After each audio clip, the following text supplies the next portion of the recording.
America के tariff को लेकर बवाल बच गया है। तमाम देश अमेरिका के साथ जैसे कि तैसा रुख भी अपना रहे हैं, लेकिन मोदी सरकार की तरफ से अभी तक इस मामले में चुप्पी साध रखी हुई है। विपक्ष लगातार इस मामले में सरकार को घेर रहा है, तो अब एनडीए के अंदर भी इस मामले को लेकर फूट पड़ गई है। आंध्र प्रदेश के सीएम चंद्रबाबू नायडू ने सरकार को सीधे चेतावनी दे दी है। तो आखिर क्या है पूरी खबर, जानते हैं इस रिपोर्ट में।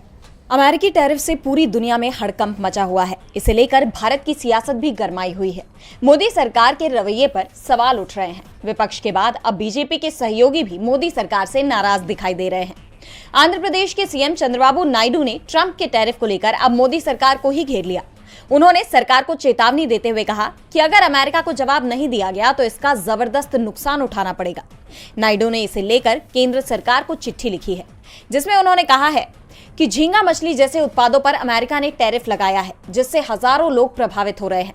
जब जलीय किसान गहरे संकट में हैं, तब केंद्र सरकार को उनके साथ खड़ा होना चाहिए।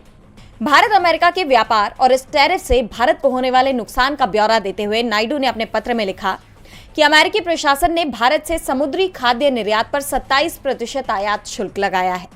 अमेरिका इक्वाडोर जैसे निर्यातकों पर केवल 10% का शुल्क लगा रहा है, जो अप्रत्यक्ष रूप से भारत को नुकसान पहुंचाता है। भारत इक्वाडोर की तुलना में 20% शुल्क अंतर का सामना कर रहा है।